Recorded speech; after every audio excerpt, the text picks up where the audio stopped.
So you want to get into med school? I got you. I'm going to give you the tips and tricks that you need to get yourself into med school.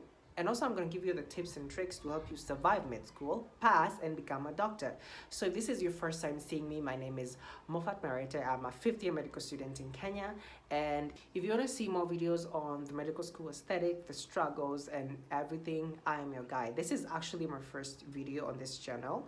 So if you want to see more of this, you can subscribe, like, so that this video reaches other people who want to get into med school. Okay, so number one, if you're in high school, you need to focus on two main subjects, which are biology and chemistry.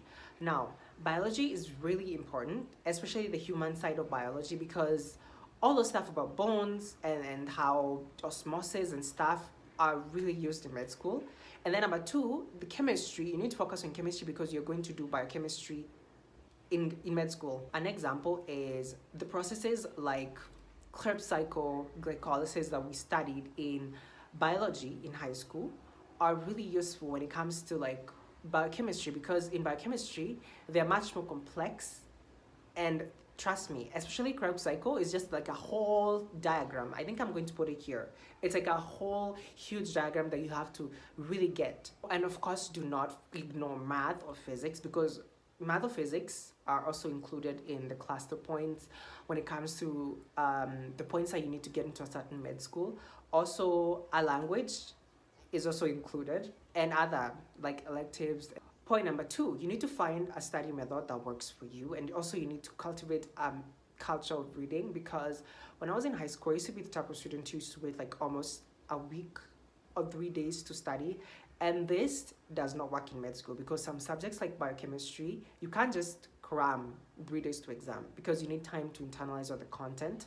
There are many other study methods like bulleting. There's also active recall. So you just find one that works for you. And what I found really important is anytime like a teacher teaches something, you need to go back and review it that day. Then you can review it another day, because if you let that work pile up, you're not going to survive. Point number three, when it comes to applying for universities, regarding the grade that you got, you need to be very careful, because some schools like UON usually take very high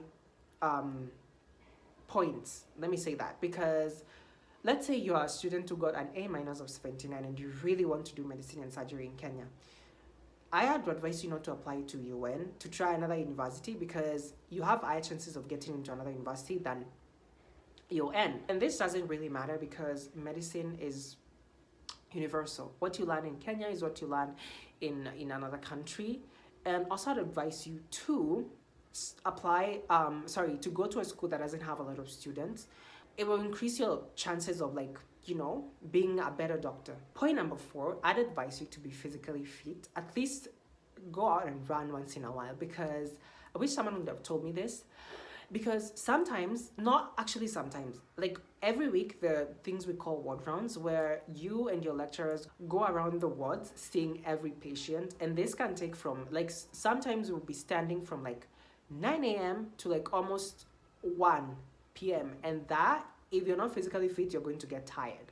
Also, you need really comfortable shoes. So go out once in a while, run, do push-ups, something to help you be more physically fit. Number five, pray about it. Now, when it comes to like life, I feel like sometimes we need like hope. And I feel like religion, in as much as it has its own disadvantages, it has its own advantages of giving people hope. And even if you do not believe, for me, I feel like a huge part of what gave me the motivation to come to my school was because I really believe there was someone was pushing me, and for me that was God. So pray about it. And it doesn't really matter what you believe in, if it's the universe, if you're Muslim, Christian, you're Hindu, pray. And number six, which is my final point, is that you really need to have a passion in going this route, the medical route, because I feel like when it comes to like seeing people in pain, doctors really have to have a hardcore heart.